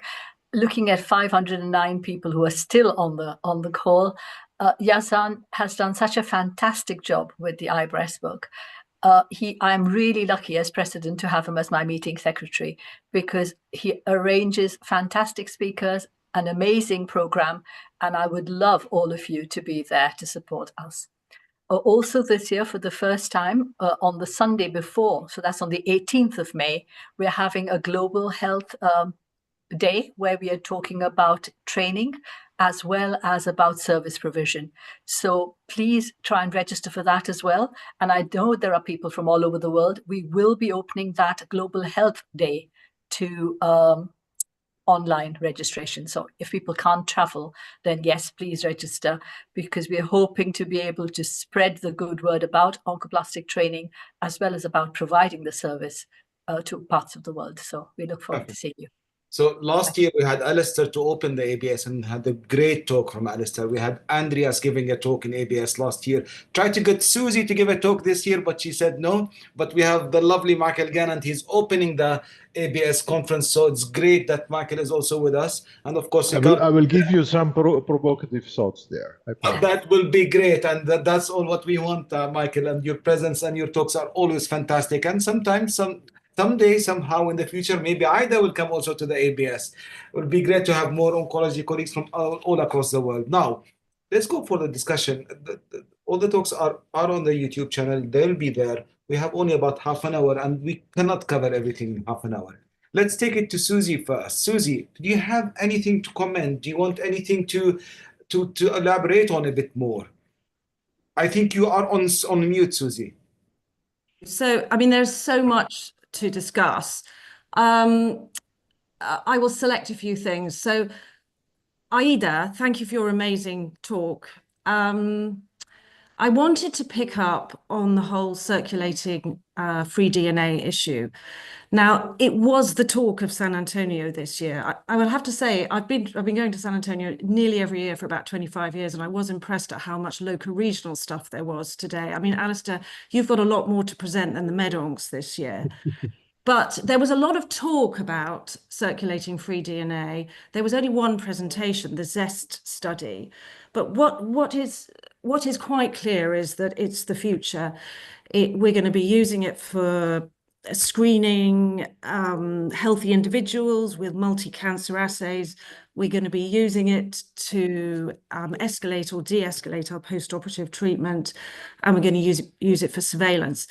And it's quite clear that rising levels herald a recurrence. There are so many problems with it. You know, which assay do we use? It's evolving. Is it a personalized assay? How often do we do it? With surveillance, you'll have to do repeated assays. What do we do if we got a level and nothing on a scan? But these trials that we're all talking about are complex to do, and they're going to take a long time to yield results. Aida, do you think we're actually going to be able to stop patients going and having a blood test done with a private provider and coming back to us with a positive level? I just wonder if people are going to start voting with their feet. I think, Alistair, in the US, I think some of the insurers have approved Signatera for post-op monitoring in all but stage 1 breast cancer. Am I right? Yeah, I mean, how are you navigating that? It's taken off a bit in the US, and I have the advantage of being a surgeon, so I don't have to deal with it. But there are multiple companies now, and some of the other assays are rather more sensitive. And I think we're going to see assays that use methylation, for example, on what's going on in the blood to tell you where is the metastasis, which organ does it come from. So a number of companies are really pushing this forwards. Are you seeing that also, Aida, in Emirates? Are people paying to get those things done? No, absolutely. I recently had a patient who was on the anti-HER2 in the metastatic setting for more than 5 years. And then she was like, I really want to stop. And can I do this, Signatera? Of course, it's not FDA approved. I mean, we can't, it's not covered. So the patient went somewhere else, actually went to the UK to have it done. And it was actually negative, and she stopped the treatment based on that. So we don't have data, but for me, it's a gray zone still, because prognostically, yes, we can identify those patients who may have worse prognosis, but at the same time, can we do something about it? We don't know yet. So it may add to the element of an anxiety for these patients as well. So we have to be very careful in selecting this patient to do the circulating DNA. But definitely, I think in the future, we'll have more solid data. It may be predictive, in the metastatic setting. Maybe we can switch therapy based on new molecular alteration that we see in the ctDNA, and then prevent, progress, clinical progression based on switch of therapy. So I think it's a fascinating field. It's evolving in different tumor subtypes, and I think it's going to be something that we do more often in the future. I think, Susie, when I joined the London Clinic a couple of months ago, somebody came, I'm sure it was from Natera. I'm sure they were talking about Signatera. And I think 1 or 2 people in Holly Street now are arranging it. It's not cheap, but some people are asking for it. I don't know. Andreas has his hand up, so that means we're in trouble. Andreas. No trouble at all. I think that the biggest conundrum is what has been already touched upon. Let's just suggest that we find ourselves on that level of knowledge where we do have good arrays to help us understand how things are going to go for that patient, but we are out of options. I think that this is going to be the hardest phase of this entire situation. And also the challenge of that the more sensitive an array, the more patients we will be treating based on biochemical recurrence, if that makes sense, with unknown consequences both for healthcare systems, but also for the patients first Final and outcome, foremost. yeah. Yeah, I would just make, I'll just go out there and say it because I have some previous background with that, and coincidentally, it was this year's Nobel Prize. I think that in the years to come, we will see that more biomarkers in the pre-translational level, such as microRNAs, will be able to give us a little bit more solid information on that matter. And that might be even more compelling in the sense that microRNAs do not have significant discordance based on whether they are from the tumor or they are circulating. And that technology is slightly more stable and easier to manipulate in labs. So we'll see where things go. But this is certainly very fascinating. I think in our ABS meeting, there is one talk about circulating DNAs and things like that in the oncology section, Nina. But also, Michael, I'm sure in St. Gallen, there will be something about circulating tumor DNAs. I think it will be in the future. Am I correct in that assumption, Michael, from the talk today, that will be quite fair bit on circulating tumor DNA and how can we potentially, when we have data, to be able to use them in the future? Yeah, I think that many things have been absolutely correctly said. Remember the 30 years of research on circulating tumor cells, which eventually didn't lead anywhere. I think now this technology is here to stay, and it was already addressed. We need to know. I mean, there is a new assay more or less every month, even more sensitive, even more specific. Some of the data I'm seeing is really very impressive, but that doesn't help unless we can prove that this information adds value to potential treatment or stop of treatment, for the matter. I mean, it would be wonderful in the adjuvant situation if we can say, you're cured, go away. Now we can say you are cured at 90%, but we will still need to have you back for follow-up investigations and yearly mammogram and all these things. Let's for a moment envision that we can tell this patient, well, that was it. Go home, like after your broken leg and the bone is healed. That's wonderful. However, we are far away from that.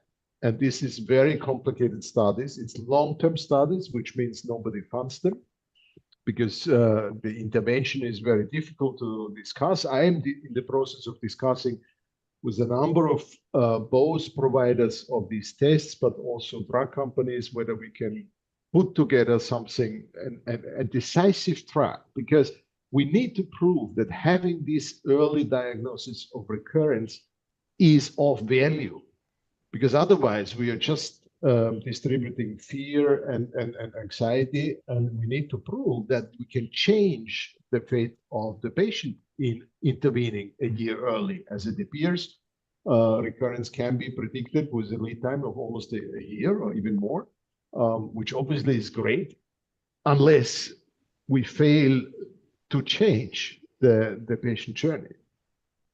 Perfect. The other thing that many people are asking, because when you look at the data from the webinars, we have people from more than 100 countries. All what is being done from the new oncology, nothing is cheap. So that will cause more divide, isn't it, and what is offered. And we talk sometimes about de-escalation, we talk about surgery up front, and we talk about things that are not available elsewhere. All those things are very expensive. And there was a question from Mohammed Danian online, is that for Ida, is there any drug repurposing for breast cancer? Is there any cheaper options for some of those things? Or are all those things going to be thousands and tens of thousands of pounds and dollars for people to get access to? Am I correct in saying that? Yeah, I mean, but it's getting more and more expensive, and we know that. And with the new approvals coming, and it's a burden on the economic system in all countries, I think, in general. But I know that now we do use biosimilars, for example, and like we do have trastuzumab biosimilar, even growth factor biosimilar, and I think with time, with having more options of the same category, that's also going to lower down the price. So there are many things that at the individual level, and then at the country level, and at the economic level. And I think the drug company, I mean, it's a strong statement, but I think the drug company would have also to be reasonable, so these drugs can be accessible to all countries. And Lina, you've done lots of work in Africa, you've done lots of work outside the UK, and you're running a global health session in ABS this year. Any comments on that? Yeah, I mean, firstly, I want to remind people that 70% of breast cancer patients are cured into treated, should I say, rather than cured, by surgery alone. So I think we shouldn't forget that. A lot of people can have a lot of good done to them without all the expensive medication and drugs that we're talking about. And the second thing that I want to point out is obesity. Alistair talked about it, and I'd love to question you about it a little bit more. But that's something that we really, really can tackle. And it's sad, but it's the poorer countries that people eat rubbish, and you have obesity as a problem, just as much as you have it in the Western world. So I think there are things that we can do as a breast cancer community to help all parts of the globe in terms of improving survival from breast cancer. And I think that's quite important. Yazan, can I take this opportunity to ask Alistair about obesity? Is that a personal question, Lina, or is that a... So there's a couple of things Would I dare, Alistair? Yeah, of course you would. No, there's a couple of studies I missed out on, but your question first would be great. Yeah, no, I was really quite interested and impressed by that, because we had a poster in San Antonio looking at obesity and the response to a neoadjuvant chemotherapy. And we found that the incidence of complete pathological response in people who were obese was lower than people with a normal BMI. So it's really quite interesting to see the figures that you showed. But you know, your concluding thing about the survival benefit when you give the injection, the diabetic injection to reduce the weight, whatever it might be. I mean, you showed overall survival. So, I mean, that could be overall survival because of the benefits of reducing the weight and the diabetes. We don't really know that it shows breast cancer related survival yet, do we? Absolutely. And we've been down this path before, actually, with metformin, where the initial information said if you happen to be diabetic and you happen to be taking metformin, you're going to do much better with neoadjuvant therapy. And actually, you're going to lose weight a little bit and you're going to do better long term. And then we in the UK and globally was the MA32 trial, which I'm afraid failed to show that metformin, although it reduced weight, although it had all sorts of biomarker things, did not impact survival in most patients. The other study I was going to mention, but time is short, is the BeWell study from the US, which is essentially showing that by using an app and by contacting people by phone, you can encourage them to do more exercise. They will lose 4 or 5 kilograms in weight sustainably, which is actually quite a lot. And so I think we've still got a long way to go. I'm not sure personally the answer is in these really quite expensive injectable GLP receptor agonists, because we just don't know enough about the long-term outcomes from those. So a lot of work to do. You're right.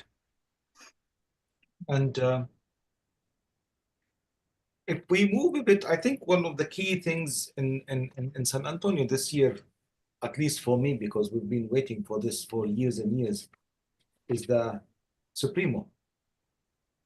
Any comments on that, Susie, and radiotherapy? Well, I mean, I think we were all anticipating that it would be a negative study because we had to wait for the lockdown. In other words, they just hadn't had enough events to report earlier. I mean, there was quite a lot of talk afterwards about how it wasn't going to be practice changing because the management of the axilla has changed in the interim. So, you know, the whole idea was that it looked at patients who we might deem at intermediate risk of chest wall recurrence. And predominantly, we're talking about probably T2N1 patients mainly. But in those days, they'd all had a clearance and we really knew they were N1. And now there is some uncertainty about the nodal burden. I mean, I think though some of our patients still have axillary node clearances because, I mean, I know that we're kind of possibly moving towards upfront TAD procedures, but in the UK, I think probably most centres are still doing clearances for patients that have been diagnosed as being node positive upfront. And actually quite a lot of radiation oncologists have been giving adjuvant radiotherapy for T2N1 patients in the context of a clearance. And presumably they will stop now when there's been a clearance done. I mean, I think the big issue is what do you do if the patient's had a positive sentinel node and let's say they've had a mastectomy because they had a lot of DCIS, but they haven't actually got an indication for chest wall radiotherapy. How are you going to manage the axilla? And we're always going to have those discussions because for me, I'm very comfortable not to do much, but I think most people will want to treat that axilla. And there's lots. Well, I mean, I think we've only got Z11 so far, and there's a kind of mistrust in that trial, and we're going to get more data. I don't know whether more centres in the UK have gone with the Z11 data, but I think in the UK, most patients who have a positive sentinel node biopsy, as long as we feel they've got low lymph node burden, they're going to have radiotherapy. So what are we going to do if they've had a mastectomy for a T2 cancer and they're 1 out of 3 lymph nodes positive? Because this does happen this is a reasonably common scenario. And this is what the radiotherapists are talking about. It may not be what came to mind to the surgeons to start with.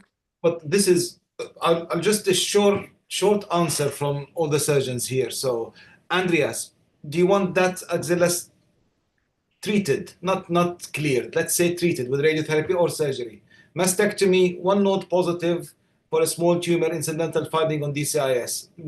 Do you want anything more? I will just allude to the I will just refer to the mastectomy arm of the Synodar one, which is a randomized controlled trial that was presented in San Antonio a couple of years ago, where they showed that in the presence of up to 2 macrometastases without any radiation therapy, nothing happened. Michael, what will you do? I will, I find myself in this discussion to be on the conservative end of the opinions, which is the first for me, because it kind of feels terrible, because I do not see that, the good reasoning for this surgical fashion frenzy of let's omit any surgery. I mean, a sentinel node procedure in my practice takes 10 to 15 minutes, has a zero morbidity. And I don't want to miss those 10 to 15% of patients with positive nodes. There is no question that radiotherapy can achieve the same therapeutic effect, period. I think axillary surgery is a diagnostic procedure, except for cases with extensive involvement. I think we need to admit that. But why do we exchanging a non-informative disease control procedure with an easy, low side effect, informative procedure? And there is at least 3 drugs now, even in the days of molecular tests and everything, where you need the number of nodes to be able to prescribe. It's olaparib, it's pembrolizumab in the adjuvant setting, and actually it's abemaciclib. So I don't want to miss that. And what I do in my practice, and I will admit that this is opinion-based, obviously I'm not doing an axillary clearance like I was trained to perform. I will, for example, after neoadjuvant, if I have a positive sentinel node, I will remove 6 to 7 nodes. I mean, the old British surgeons called that axillary sampling, because it feels much more comfortable in the MTD discussion to know that it's 1 out of 6 rather than 1 out of 1. And to me, I'm sorry, there is no morbidity difference between removing 1 node and removing 5 nodes if you do it properly. Nowadays, we protect the nerves, we protect the lymphatics close to the axillary vein. I have not seen a lymphedema in a decade, other than as a chemotherapy side effect, so no surgical lymphedema any longer. I think that's something that we are comparing apples and oranges. Look at the Amaros trial. Amaros is always quoted as, proving radiotherapy is good enough. In the surgery arm of Amaros, there were 15% of level 3 dissections. There were 10% of axillary wound infections after surgery. I mean, do we have that? Who has done a level 3 axillary dissection in the year 2024 outside, let's say, developing environment? I agree with that. And we have Beatrix Ellsberger. She's one of the surgeons from Aberdeen, one of my colleagues, and she's also on the steering committee for many of the studies here in the UK. She's mentioning that also Beatrix was one of your PhD students in the past, isn't it, Alistair? And she's mentioning that the postdoc is going to report next year, which will answer that question for us. We will not talk much about the axilla because the next webinar is axilla. The next webinar is positive axilla are going to target dissection. So it's mainly about the tadpole study, and it's about doing target dissections in low volume positive axilla. So there'll be lots of discussion about that next time. Now, let's go back to a bit of oncology. Let's go back to Olympia and the olaparib study, Susie and Ida. So many of the patients that come and have metastatic disease with triple negative cancer that have been diagnosed years ago, they would not have had any genetic testing because at one stage they might not have fitted their criteria. They might have been older ladies. They might have been missed. And now what happens in the MDT, we always recheck if BRCA was tested to see if they fit criteria for the Olympia, for the olaparib. Is that something that we always also do where you're practicing now? So you're talking about the adjuvant setting here. And you're talking about BRCA testing for those that wouldn't already have had it because they're triple negative, and the kind of high risk ER positive HER2 negatives, because we wouldn't give adjuvant olaparib to a low risk ER positive HER2 negative. But many of the triple negatives, if you look at the criteria in different parts of the country, not all triple negatives are getting BRCA testing. Not all the high-risk ones that are ER positive, even if they fit criteria, they're not having BRCA testing. So if something fits any criteria to be tested to add any more extra treatments, will you test in retrospect, if that makes sense? Well, there's quite a lot of training going on for oncologists in the UK to try and ensure that patients are not missing out on a PARP inhibitor either adjuvantly or in the metastatic setting. So in the metastatic setting, you're talking about testing all patients who aren't HER2 positive. But I am sure you're right, Yazan, that patients are being missed. Yeah. I don't know what Ida, how Ida would describe the situation where she works. Yeah, so in the UAE, basically, in all patients with triple negative breast cancer, whether in the early setting or metastatic setting, we do advocate and get them all tested for the hereditary genetics mutation, but most of the time they will be covered only for the BRCA1 and BRCA2, and I think it makes sense because these are the targeted mutation that we can add more treatment for the patients in both settings. High risk hormone receptor, even for me, like, I mean, unfortunately, we see a lot of young patients in my, in our side of the world, the type of patient that we see is 10 years younger than that of the, Western population. So we are very proactive about testing most of the patient, I would say, with the BRCA or the hereditary genetics mutation. And we do have the luxury of having genetic counselor as well with us to guide us in questionable situations. You mentioned something, Alistair, about the ANTHEM study. You mentioned that the 18% margin positivity, because inclusion criteria in the ANTHEM was those are patients that should have had a mastectomy. So it was pushing boundaries. It wasn't a mammoplasty for a 2-centimeter lesion. Yeah. So I think I included 20 or 30 patients out of those 300 when I was in Aberdeen. And most of them either multifocal, multicentric, or 5 centimeters and more. And that's why the bigger percentage of margin positivity. But as you said, the reassuring thing is that many of them did not have a mastectomy. Yeah. I think what I should have perhaps made clear was my admiration for the way that trying to do conservation as an oncoplastic approach for larger cancers, and then even though you can't get it right first time, every time, the fact that those patients, almost every patient, had clear margins at the end of the day, just tells me that in the setting of the ANTHEM study, in those 32 or so centers in the UK participating, that there was a real drive to get it right for the patients, which is what is needed with oncoplastic surgery. And I do like that study a lot. There is something I was just going to mention, if I may. We've got a lot of people from around the world. A lot of what we're seeing presented here today is not necessarily applicable to everybody. And we have to be very careful that what may be possible in certain sites in the UK or UAE or Vienna or Houston may not be possible in war zones like Syria and Ukraine. I know you've got people who've managed to tune in from far-flung places. So just wanted us to be mindful that getting the surgery right is actually, as Lena said, one of the biggest things we can do to help our patients wherever we are in the world. And that was also what I was mentioning, that many things are expensive, not affordable in certain parts of the world. If you cannot have the full package, you cannot de-escalate part of the package and then just under-treat the other part of the package. So if you cannot do the whole thing, and de-escalating one thing sometimes means escalating something else. If you cannot do that, then you should not be doing that, and that's completely understandable. But you have only 5 minutes left. Is there any question, anything that any of the speakers or the panelists want to address. Lena.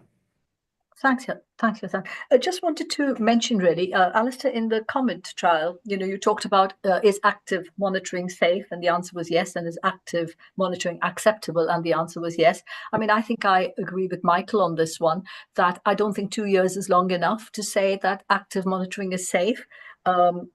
It's just like, when we had our B3 patients, A to B and B3, and the thing was we were following them up with mammograms, annual mammograms for 5 years, and then discharging them. And in my experience, anybody with a B3 who's developed a cancer, it's been between 6 to 10 years and not between the 1 to 5 years that we've been following them up. Yeah. So also the thing about invasive cancer was found higher in the surgical group rather than in the monitored group. But obviously the monitored group have not had their best tested. They might have a small invasive cancer that we don't know about. So I just warn all the people in the audience to just be a little bit patient and don't kind of start telling all your DCIS patients that it's all right, because I think it's still too early, and we don't really know. I hear your ABS health warning coming out loud and clear, and you're not wrong. What I think is important is to recognize the positives and the limitations. So at the 2-year mark, and it is the 2-year mark, our requirement by the people, the government funding from the US, was that we had to say, is this safe at the 2-year mark? Is it acceptable at the 2-year mark? And the answer is yes to both. Now, as you and I full know, that are really aware that patients with DCIS, things happen 5, 10, 20 years down the line, which is why the Sloan Project has been so useful, and I'm grateful to the ABS for all its continued support of the Sloan Project over 2-3 decades nearly now. But we've got to wait and see where things are going longer term. But rather than being able to say, this is not going to work, let's stop now, we don't have that signal. We do have a signal that it may be good longer term. We've got to wait and see. But so far, so good. And let's not overinterpret, as you say, but let's not dumb it down, and let's just recognize some patients may want to wait a little bit of time before they may or may not ever have surgery. And can I ask one little thing for Michael? There's a couple of questions online. People are asking about the online registration for St. Gallen. Is it the same like the regular registration, or there's a separate links? No, you can find it on the website that you have posted. Maybe we repost it there. It's very similar, and actually for colleagues from countries according to the World Bank list, developing countries, there is a flat, I think, $100 fee. So it's actually quite affordable. For those in more affluent countries, it's I'm afraid now not very different from attending in person, but there is the full coverage is there online and virtual. And in addition to what our social media ambassadors such as Yazan will post, you can also decide to be with us the full 4 days. Perfect. And Susie, you had a comment, you had your hand up. Well, we're nearly at the end, but I was just going to say to Alistair, a large proportion of the patients in comment were on endocrine treatment. Now, we have very low compliance rates with endocrine treatment in the UK. There is a big thing going on with everybody wanting to go on HRT at the moment, and nobody wanting to take estrogen-lowering treatment, which is quite understandable. Well, maybe what we need to stop doing is forcing everybody to take 20 milligrams of tamoxifen, and recognize that there's fantastic Italian data, particularly there is. data, I mean, it's one study, but the data data is very, very impressive. Yeah. But I still think, we're talking about a patient having a small, wide local excision in some cases versus taking a tablet. I mean, I know it's only 3 years, low-dose tamoxifen, but I think patients need choice. They need choice. Absolutely. Can I say, agree with you. Let's not forget, more than 4 out of 10 of COMET patients in the so-called active monitoring group went to surgery. Yeah. So the concept, I think, it's a great trial. It's wonderful that it has been done, but as Lena said, it's not prime time tomorrow, because it shows that yes, this is an option for some patients, and yes, you can discuss it with your patient, but don't jump to premature conclusions, because the other way the active monitoring way is not trivial. You know, I mean, you have to do all these things. A lot With of patients 6-monthly took it. mammoths, yeah. Yes, In the and US, endocrine yeah. treatment there and everything. So until we can make this looser, I think we need to wait for long-term results. Still, it's a wonderful trial, but it's thought-provoking, not practice. And the discussions will continue for a very long Oh, time, yes. at least 10 years. And the follow-up will continue, thank goodness. And if we can get two pathologists to agree on a low-grade DCIS or not low-grade DCIS, we would have achieved lots of things. One final comment from Andreas. Well, I think that the most important thing with trials such as COMET is that they are kind of opening our mind towards an opportunity. I think that the most important message, acknowledging all the things that have been commented, is that a diagnosis of a DCIS does not need to pull the trigger towards going to surgery or elicit panic and stuff like that. So that tells us a lot about how we can manage the way to convey the message to patients. And I think that this in itself is very important, especially regarding the fact that we are doing more and we will be doing more extensive surgery for less aggressive disease biologically. Yeah. Perfect. So we have to close because I never go beyond 2 hours, but this time we've gone just a couple of minutes beyond 2 hours. I think if we keep on discussing, we'll keep on discussing another hour or two, and we still have 350 to 370 people online, which is great. It has been a pleasure to have you all. It's the first webinar this year to have 550 people in a non-technical webinar is I think an achievement. It's thank you for giving up your time this evening to be with us for the last 2 hours. Great speakers and panelists, and also thank you for everyone that has joined from all across the world. So for people in the States and in South America, have a lovely day. For people in Europe and the Middle East, have a lovely evening. And for people in the subcontinent and the Far East, have a good night. Thank you, everyone, for being with us today. Thank you. Bye-bye. Thank you. Goodbye. Bye.